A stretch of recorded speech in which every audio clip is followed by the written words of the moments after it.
Di tengah riuh rendah dunia, hati kita seringkali merasa sepi, mencari arah, mencari cahaya. Mari sejenak menoleh ke belakang, menelusuri jejak air mata, cinta, dan perjuangan manusia-manusia pilihan langit. Kita hidupkan kembali kisah mereka, agar menjadi pelita bagi jiwa kita hari ini. Selamat datang di Relung Hidayah.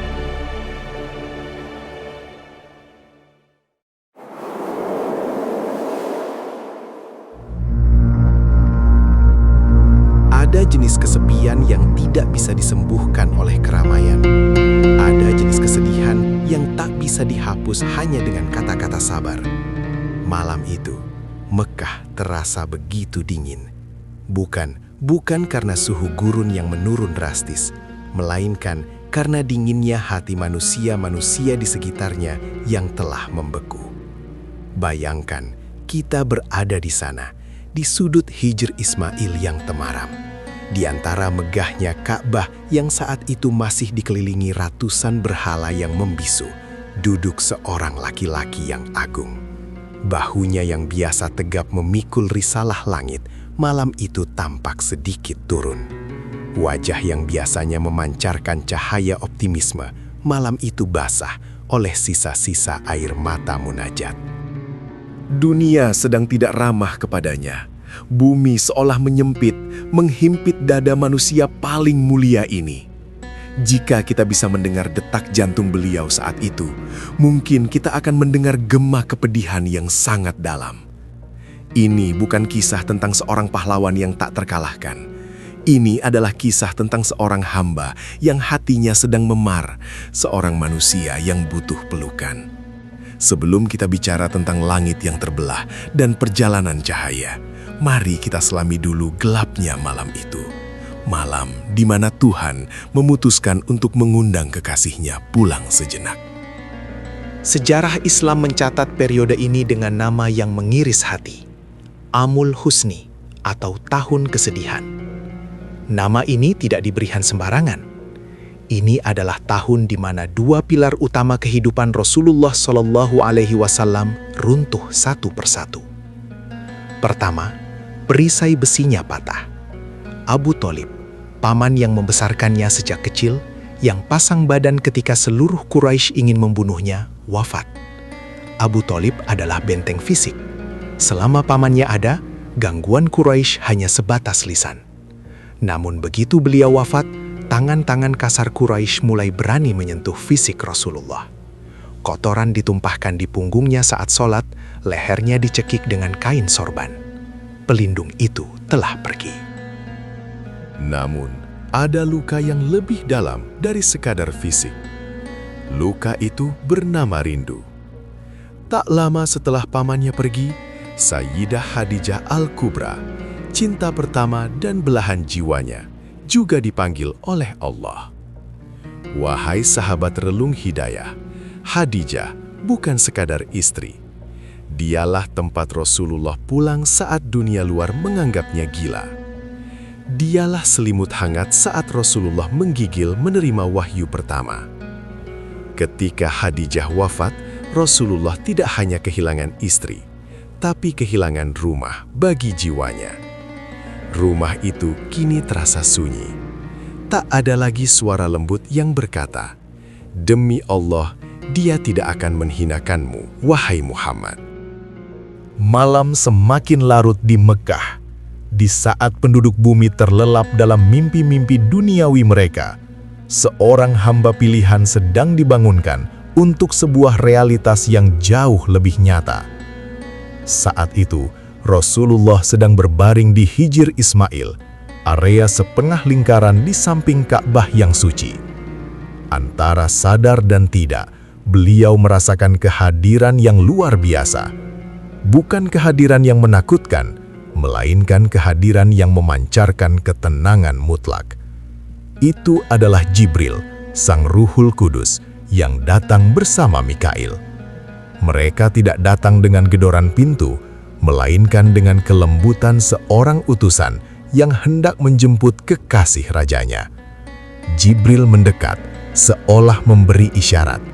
Bangunlah, wahai yang berselimut duka, Tuhanmu memanggilmu. Sebelum perjalanan menembus batas dimensi dimulai, ada satu prosedur langit yang wajib dilakukan. Sebuah operasi spiritual. Tubuh mulia itu dibaringkan dengan penuh takzim. Kemudian, Jibril melakukan sesuatu yang di luar nalar manusia. Dada Rasulullah dibelah. Sahabatku, jangan bayangkan ini seperti operasi medis di dunia yang penuh darah dan rasa sakit. Ini adalah pembedahan cahaya. Jibril membuka rongga dada itu untuk mengambil organ paling vital, hati. Hati yang selama berbulan-bulan didera kesedihan mendalam karena ditinggal Khadijah dan Abu Thalib. Hati yang memar karena penolakan di Taif, kini dikeluarkan. Jibril membawa sebuah bejana emas. Emas, logam mulia yang tak bisa berkarat, simbol dari sesuatu yang abadi di sisi Allah. Bejana itu berisi air Zam-Zam. Hati itu dicuci. Jibril membersihkannya dengan teliti. Riwayat menyebutkan ada bagian hitam, sisa-sisa potensi kelemahan manusiawi atau bisikan setan yang dibuang jauh-jauh. Allah ingin memastikan sebelum Muhammad SAW melihat keagungannya di Sidratul Muntaha, wadah di dalam dadanya harus benar-benar steril.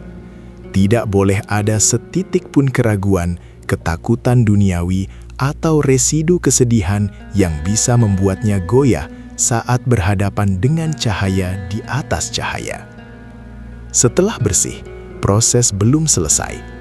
Jibril mengambil bejana emas lain. Kali ini isinya bukan air, melainkan hikmah dan iman dalam bentuk yang padat dan bercahaya. Jibril menuangkan cahaya hikmah itu hingga memenuhi seluruh rongga hati Rasulullah, lalu menutup dadanya kembali, tanpa jahitan, tanpa bekas luka. Kini, di dalam dada itu telah tertanam sebuah reaktor kekuatan spiritual yang dahsyat. Hati yang tadinya rapuh karena duka, kini telah menjadi wadah baja yang siap menampung rahasia-rahasia langit. Sang Nabi telah siap. Setelah persiapan batin selesai, didatangkanlah kendaraan untuk perjalanan fisik ini. Namanya Al-Buraq.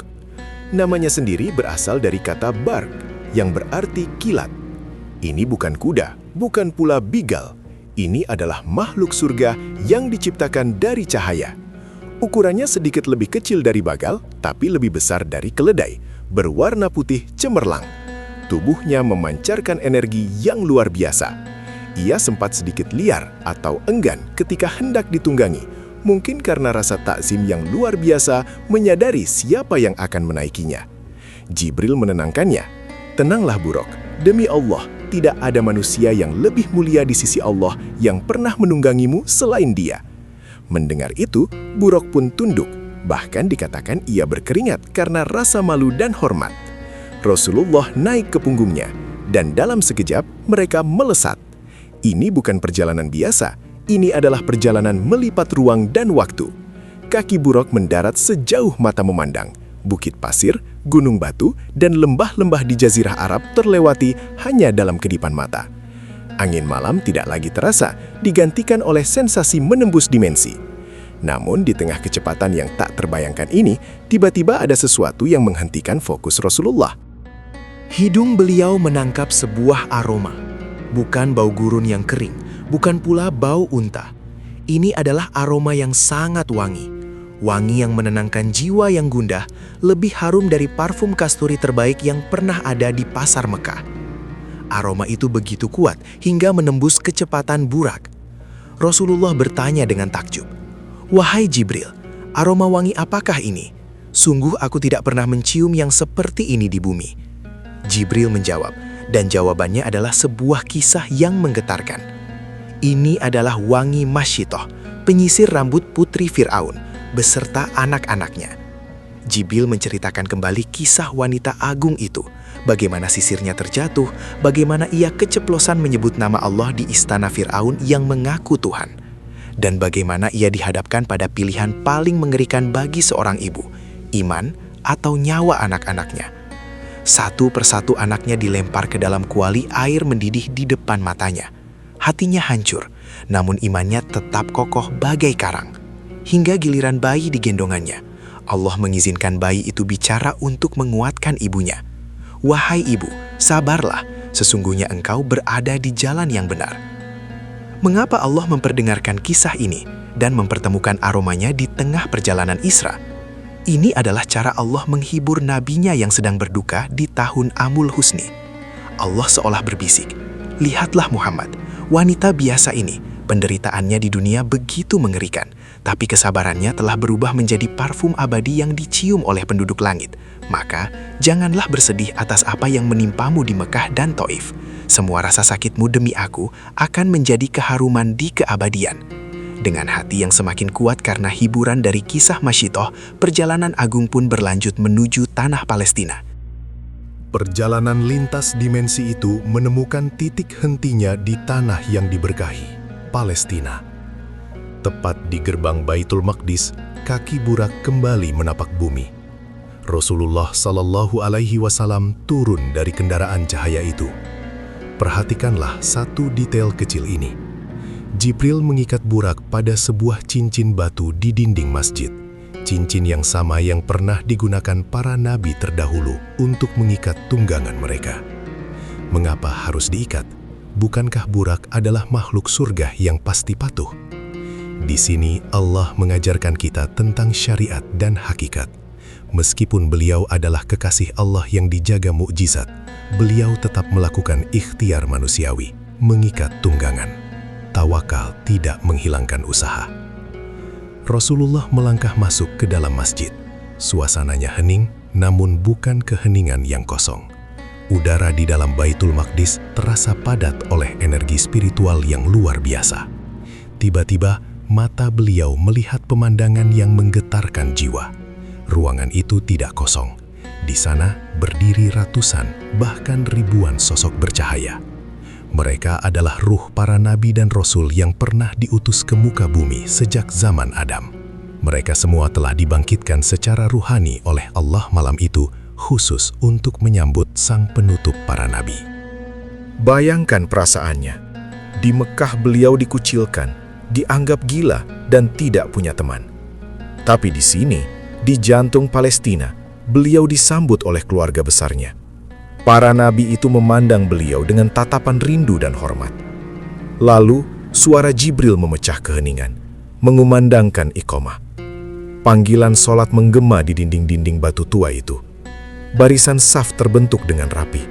Para manusia terbaik sepanjang sejarah berbaris. Namun, posisi imam masih kosong.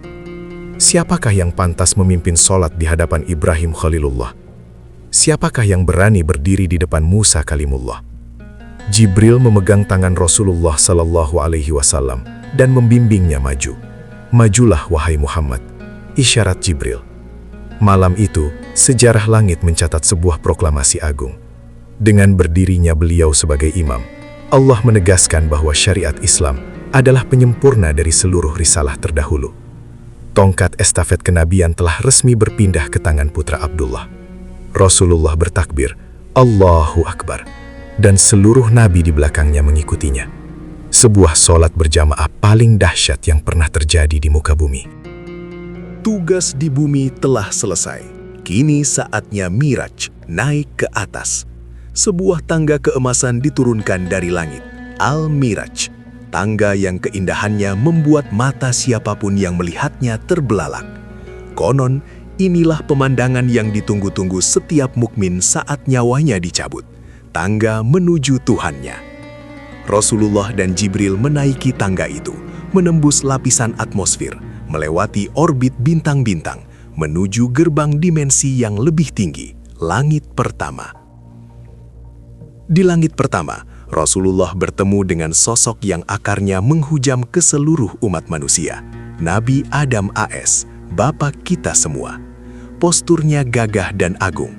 Ketika melihat Rasulullah, Adam menyambutnya hangat. "Selamat datang anakku yang soleh dan nabi yang soleh." Namun, Rasulullah melihat sesuatu yang aneh. Ketika Adam melihat ke sisi kanannya, ia tertawa bahagia melihat sekumpulan ruh. Tapi ketika melihat ke sisi kirinya, ia menangis terseduh-seduh. Jibril menjelaskan, yang di kanan adalah anak cucunya ahli surga, dan yang di kiri adalah ahli neraka. Pertemuan ini mengajarkan Rasulullah tentang beban seorang ayah, bahwa kebahagiaan dan kesedihan dalam dakwah adalah dua sisi mata uang yang akan selalu ada. Perjalanan berlanjut ke langit kedua. Di sini, suasananya terasa muda dan penuh kelembutan. Rasulullah disambut oleh dua nabi yang bersaudara sepupu, Nabi Isa alaihi salam, Yesus, dan Nabi Yahya alaihi salam, Yohanes. Mereka menyambut dengan kata-kata, "Selamat datang saudaraku yang soleh." Perhatikan panggilan mereka, saudara, bukan anak seperti Adam. Ini adalah sambutan persahabatan. Pertemuan dengan Isa dan Yahya sangat simbolis. Kedua nabi ini pernah dimusuhi, dikejar, bahkan Yahya dibunuh oleh kaumnya sendiri. Namun mereka tidak pernah melawan dengan kekerasan. Allah ingin menyuntikkan semangat keteguhan damai ke dalam hati Rasulullah yang baru saja dilempari batu di Taif. Kemudian, mereka naik ke langit ketiga. Pintu dibuka dan cahaya yang menyilaukan mata menyambut mereka. Di sana berdiri Nabi Yusuf alaihi salam. Rasulullah tertegun. Beliau melukiskan pertemuan ini dengan kalimat, "Ternyata dia telah dianugerahi separuh dari ketampanan dunia." Jika seluruh keindahan wajah manusia di dunia dikumpulkan menjadi satu, setengahnya ada pada Yusuf dan setengahnya dibagi rata untuk kita semua. Namun, Allah mempertemukan Yusuf dengan Muhammad bukan untuk pamer ketampanan. Ingatlah kisah Yusuf. Dia dibuang ke sumur oleh kakak-kakaknya sendiri. Dia dijual sebagai budak. Dia dipenjara karena fitnah wanita. Dia terasing dari ayahnya selama puluhan tahun. Nasibnya mirip dengan Rasulullah yang saat itu diusir oleh suku Quraisy, kerabatnya sendiri. Pertemuan di langit ketiga ini adalah pelukan dari masa lalu. Seolah Yusuf berkata, "Wahai Muhammad, aku dulu juga dibuang oleh saudaraku, tapi lihatlah akhirnya, Allah mengangkat derajatku menjadi penguasa Mesir. Bersabarlah, karena engkau pun akan kembali ke Mekah dengan kemenangan." Ini adalah terapi jiwa yang paling dibutuhkan Rasulullah saat itu. Keyakinan bahwa badai pasti berlalu dan akhir yang indah menanti orang yang sabar. Perjalanan kembali berlanjut, menembus lapisan langit yang semakin tinggi. Jibril mengetuk pintu langit keempat. Di sini, Rasulullah Shallallahu Alaihi Wasallam dipertemukan dengan Nabi Idris alaihi salam. Sosoknya memancarkan aura kemuliaan yang sulit ditandingi. Allah sendiri yang memujinya dalam Al-Quran dengan kalimat, "Dan kami telah mengangkatnya ke martabat yang tinggi." Pertemuan ini bukan sekedar tatap muka. Ini adalah jawaban Allah atas penghinaan penduduk Mekah. Saat di bumi, Abu Jahal dan sekutunya berusaha merendahkan nama Muhammad, menginjak-injak harga dirinya, dan membuangnya ke pinggiran sosial. Namun di langit keempat, lewat sosok Idris, Allah berpesan, "Biarkan mereka merendahkanmu di bumi, wahai Muhammad, karena sesungguhnya di sisiku, aku telah mengangkat derajatmu ke tempat yang paling tinggi, sebagaimana aku mengangkat Idris." Idris menyambutnya dengan doa keselamatan, sebuah pengakuan dari senior kepada penerusnya yang paling mulia. Naik lagi ke langit kelima, Rasulullah bertemu dengan sosok yang sangat dicintai kaumnya, Nabi Harun alaihi salam, saudara kandung Nabi Musa. Dalam riwayat digambarkan, Harun adalah sosok tua dengan janggut putih yang panjang dan lebat. Wajahnya sangat teduh. Mengapa Harun? Harun dikenal sebagai orator ulung dan sosok yang lembut, penyeimbang bagi Musa yang tegas. Harun adalah simbol dukungan. Di saat Rasulullah merasa sendirian memikul beban dakwah setelah ditinggal Abu Thalib, pertemuan dengan Harun mengingatkan beliau bahwa Allah tidak akan membiarkannya berjuang sendiri. Jika Musa diberi Harun sebagai penguat, maka Muhammad Shallallahu Alaihi Wasallam akan diberi sahabat-sahabat setia seperti Abu Bakar dan Umar yang akan menjadi Harun-Harun baginya. Harun menyambut beliau dengan senyum seorang kakak. "Selamat datang saudaraku yang soleh." Kemudian, Sampailah mereka di langit keenam. Atmosfer di sini terasa berbeda, sangat kuat dan berwibawa. Di sanalah berdiri Nabi Musa alaihi salam, sang kalimullah, manusia yang pernah diajak bicara langsung oleh Allah di Bukit Tursina. Fisiknya digambarkan gagah, tinggi, dan kuat. Musa menyambut Rasulullah dengan hormat. Namun, saat Rasulullah hendak berlalu naik menuju langit ketujuh, sebuah kejadian mengejutkan terjadi. Nabi Musa menangis, bukan tangisan biasa. Air mata mengalir deras dari mata Nabi yang perkasa itu. Ditanyakan kepadanya, "Apa yang membuatmu menangis, wahai Musa?" Dengarkanlah jawabannya. Jawaban yang membuktikan betapa besarnya cinta para nabi kepada umat manusia. Musa menjawab, "Aku menangis karena seorang pemuda yang diutus jauh setelahku, namun umatnya akan lebih banyak masuk surga daripada umatku." Sahabat relung hidayah, pahamilah ini.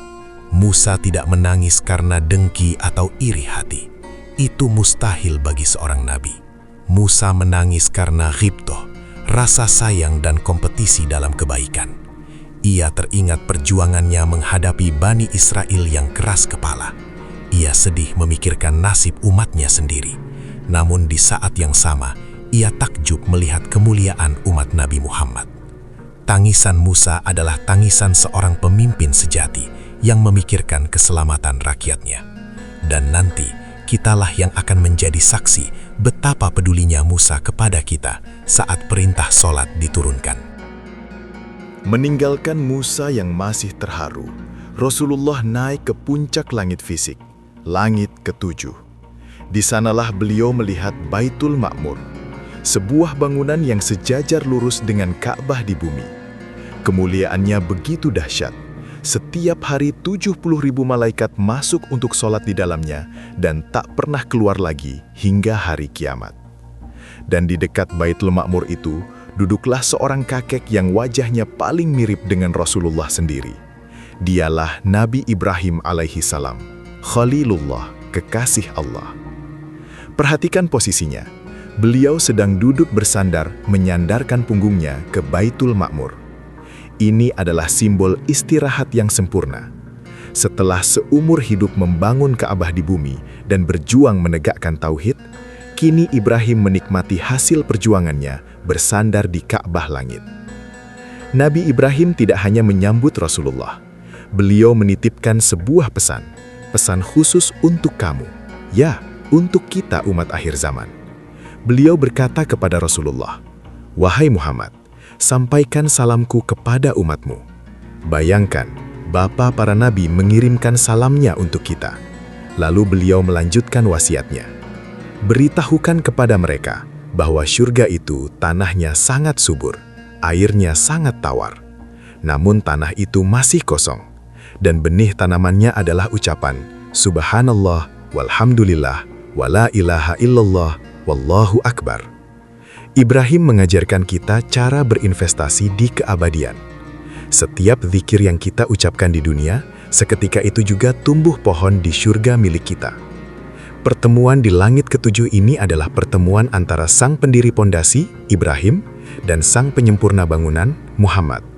Sebuah estafet risalah yang paripurna. Perjalanan belum usai. Dari langit ketujuh, mereka naik lagi menuju batas akhir yang disebut Sidratul Muntaha.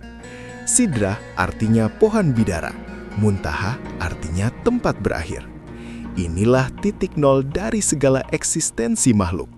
Apa yang turun dari atas berhenti di sini, dan apa yang naik dari bawah berakhir di sini.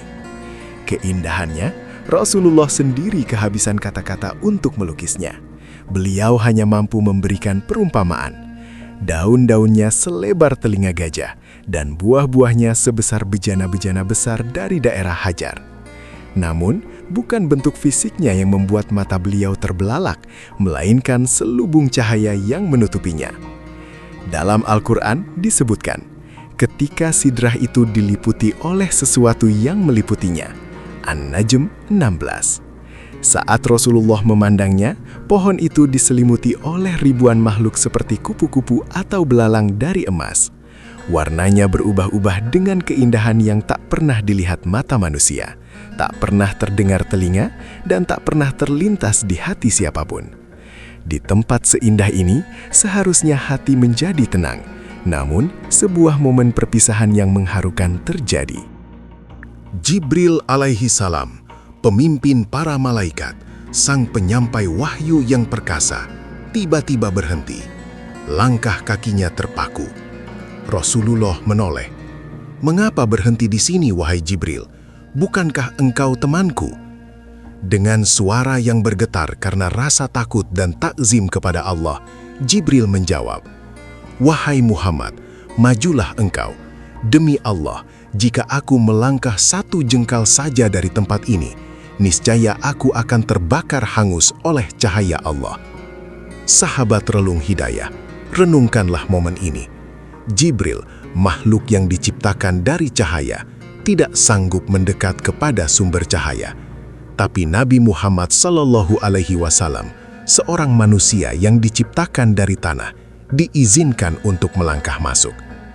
Di sini, level Nabi Muhammad melampaui level malaikat. Beliau melangkah sendirian, tanpa kawan, tanpa pemandu, meninggalkan suara alam semesta menuju keheningan mutlak mustawa, tempat di mana beliau mendengar goresan pena takdir Al-Qalam yang sedang menulis kejadian alam semesta. Hati beliau berdebar, bukan karena takut, tapi karena rindu yang akan segera terobati. Rindu kepada sang kekasih tertinggi. Dan tibalah detik-detik paling bersejarah dalam eksistensi alam semesta. Seorang hamba berdiri berhadapan dengan Robnya tanpa perantara. Tidak ada hijab, tidak ada penerjemah. Keheningan pecah oleh sapaan penghormatan dari sang Nabi. Kalimat yang beliau ucapkan saat itu adalah kalimat yang Allah abadikan untuk kita ucapkan setiap hari dalam sholat. Rasulullah berkata dengan penuh kerendahan hati, "At-tahiyyatul mubarakatus sholawatut tayyibatu lillah." Segala kehormatan, keberkahan, rahmat, dan kebaikan adalah milik Allah. Beliau menanggalkan segala atribut dirinya. Beliau sadar, di hadapan yang maha besar, dirinya hanyalah butiran debu. Segala pujian dikembalikan kepada pemiliknya. Lalu, Allah yang maha pengasih menjawab sapaan kekasihnya itu. Allah tidak memanggil dengan sebutan, "Wahai hamba," tapi dengan panggilan personal yang penuh cinta. "Assalamu alaika ayyuhan nabiyyu wa rahmatullahi wa barakatuh." Keselamatan bagimu, wahai Nabi, serta rahmat Allah dan keberkahannya. Bayangkan, salam sejahtera langsung dari Tuhan semesta alam ditujukan khusus untuk beliau. Jika kita berada di posisi Nabi, mungkin kita sudah lupa segalanya karena saking bahagianya. Tapi, apakah Nabi Muhammad lupa pada kita? Demi Allah, tidak. Bahkan di puncak kenikmatan spiritual itu, ingatan beliau kembali kepada kita, umatnya yang penuh dosa ini. Beliau tidak ingin keselamatan itu hanya untuk dirinya sendiri. Dengan berani dan penuh kasih sayang, beliau menjawab salam Allah itu. "Assalamu alaina wa ala ibadillahis sholihin." Keselamatan bagi kami dan juga bagi hamba-hamba Allah yang soleh. Kata kami dan hamba yang soleh itu adalah kita, sahabatku. Beliau menyisipkan kita dalam percakapan intim dengan Tuhan. Nama kita dibawa serta ke Sidratul Muntaha. Dalam pertemuan agung inilah Allah memberikan hadiah. Bukan emas, bukan tahta, melainkan sholat. Awalnya, Allah memerintahkan 50 waktu sholat sehari semalam. Apakah ini beban? Bagi pecinta, ini bukan beban. Ini adalah undangan. Allah seolah berkata, "Muhammad, aku ingin bertemu denganmu dan umatmu 50 kali dalam sehari." Sholat adalah mirajnya orang beriman.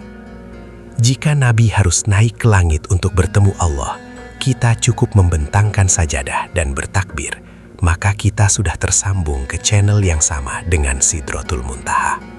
Rasulullah menerima perintah itu dengan patuh, namun kasih sayang Allah dan saran para nabi sebelumnya akan mengubah angka ini menjadi sebuah kemudahan yang luar biasa.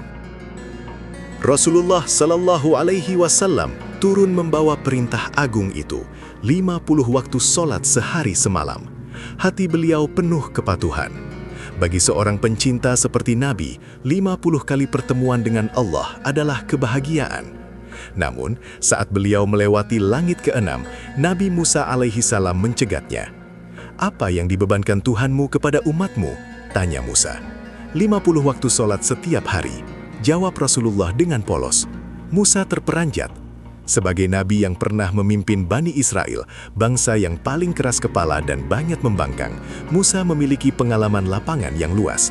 Ia berkata dengan tegas, namun penuh kasih sayang, "Wahai Muhammad, kembalilah kepada Tuhanmu, mintalah keringanan. Demi Allah, aku telah menguji Bani Israel sebelumnya, dan umatmu lebih lemah tubuhnya, hatinya, dan pendengarannya. Mereka tidak akan sanggup." Mendengar nasihat itu, Rasulullah menoleh ke arah Jibril, meminta pendapat. Jibril mengangguk, "Jika engkau mau." Maka dimulailah proses negosiasi paling mengharukan dalam sejarah. Rasulullah naik kembali menghadap Allah, memohon dengan santun, "Ya Rob, ringankanlah untuk umatku." Allah maha lembut, Dia mengurangi jumlahnya. Rasulullah turun, namun Musa berkata, "Masih terlalu berat, kembali lagi." Bayangkan sahabat, Rasulullah harus naik turun melintasi langit ke-6 dan Sidratul Muntaha berkali-kali, bukan sekali, bukan dua kali. Apakah beliau tidak lelah? Tentu lelah. Apakah beliau tidak malu? Tentu malu. Beliau bersabda, "Aku bolak-balik kepada Tuhanku hingga aku merasa sangat malu." Tapi rasa malu itu beliau telan. Rasa lelah itu beliau abaikan. Demi siapa? Demi kita. Demi umat akhir zaman yang sering lalai ini. Beliau tidak rela jika nanti kita diazab karena meninggalkan sholat yang terlalu berat. Hingga akhirnya, angka itu berhenti di 5. Musa berkata, "Wahai Muhammad, 5 waktu pun umatmu mungkin takkan sanggup. Kembalilah lagi." Tapi kali ini, Rasulullah menunduk. Dengan suara lirih beliau berkata, "Aku sudah terlalu malu kepada Tuhanku. Aku ridho dan aku menerima." Saat itulah terdengar seruan dari Allah Azza wa Jalla yang menggetarkan seluruh langit. "Telah aku tetapkan kewajibanku dan telah aku ringankan hamba-hambaku. Ia adalah 5 waktu dalam perbuatan, namun 50 waktu dalam timbangan pahala." Allahu Akbar. Lihatlah kemurahan Allah. Kita hanya sholat 5 kali. Subuh, zuhur, asar, maghrib, isya. Total mungkin tidak sampai 1 jam. Tapi Allah mencatatnya seolah-olah kita beribadah 50 kali sehari. Diskon tugas, tapi pahala full. Misi langit telah selesai. Rasulullah kembali menapakkan kaki di tanah Mekah yang berdebu. Beliau masuk ke rumah Ummu Hani, kembali ke tempat pembaringannya. Dan inilah keajaiban relativitas waktu ilahi. Tempat tidur beliau masih terasa hangat. Air wudhu beliau mungkin belum kering. Perjalanan melintasi miliaran tahun cahaya, bertemu para nabi, melihat surga neraka, dan berdialog dengan Allah. Semua terjadi dalam sepecahan waktu dunia yang sangat singkat. Matahari mulai terbit. Cahaya pagi menyinari wajah Nabi. Wajah itu kini berbeda. Tidak ada lagi sisa kesedihan Amul Husni. Matanya berbinar, hatinya penuh dengan cahaya ilahiyah. Beliau siap menghadapi dunia kembali. Namun, ujian keimanan baru saja dimulai. Pagi itu, Rasulullah duduk termenung. Abu Jahal lewat dan bertanya dengan nada mengejek, "Adakah berita baru pagi ini, wahai Muhammad?" Dengan jujur Rasulullah menjawab, "Ya, tadi malam aku diperjalankan ke Baitul Maqdis, lalu naik ke langit, dan pagi ini aku sudah ada di sini." Abu Jahal tertawa terbahak-bahak. Ia memanggil orang-orang Quraisy. "Kemarilah, lihatlah orang gila ini." Orang-orang berkumpul. Ada yang bertepuk tangan mengejek, ada yang memegang kepala karena tak habis pikir. Bahkan, ada sebagian orang yang tadinya sudah masuk Islam, hari itu murtad kembali karena akal logika mereka tidak sampai. Logika mereka berkata, mustahil, perjalanan ke Palestina butuh waktu 1 bulan unta berjalan, bagaimana mungkin ditempuh 1 malam? Di tengah kekacauan itu, mereka berlari menemui Abu Bakar, berharap sahabat cerdas ini juga akan mengingkari Muhammad. Wahai Abu Bakar, temanmu mengaku pergi ke langit semalam, itu gila bukan? Dengarkanlah jawaban dari lisan seorang mukmin sejati. Jawaban yang menembus batas logika matematika. Abu Bakar berkata, apakah dia, Muhammad, yang mengatakannya? Ya, jawab mereka. Maka Abu Bakar berkata tegas, jika dia yang mengatakannya, maka itu pasti benar. Demi Allah, bahkan jika dia mengatakan naik ke langit yang lebih jauh dari itu, aku akan membenarkannya. Hari itulah Abu Bakar mendapat gelar As-Siddiq yang membenarkan. Iman bukanlah tentang melihat baru percaya, tapi percaya maka engkau akan melihat. Sahabat Relung Hidayah, Isra Mi'raj bukan sekadar dongeng masa lalu. Ia adalah perjalanan cinta untuk menjemput hadiah sholat. Bayangkan, jika Rasulullah tidak ngotot bolak-balik meminta keringanan, sanggupkah kita sholat 50 waktu hari ini? Maka, malu rasanya jika 5 waktu yang ringan ini pun masih kita tawar-tawar. Malu rasanya jika panggilan hayya 'alas shalah kita abaikan demi urusan dunia yang remeh. Ketika dadamu sesak, ketika masalah hidup menghimpitmu, ingatlah perjalanan ini. Allah tidak memanggilmu ke langit ke-7 secara fisik, tapi Allah memanggil hatimu 5 kali sehari. Sholat adalah mirajmu. Di saat keningmu menyentuh bumi, saat itulah jiwamu sedang mengetuk pintu langit. Jadikan sholat sebagai tempat istirahatmu, sebagaimana Rasulullah bersabda, "Arihna bis shalah ya Bilal." Istirahatkan kami dengan sholat, wahai Bilal. Semoga kisah ini menambah cinta kita pada Rasulullah dan kerinduan kita pada Allah. Wallahu a'lam bis shawab.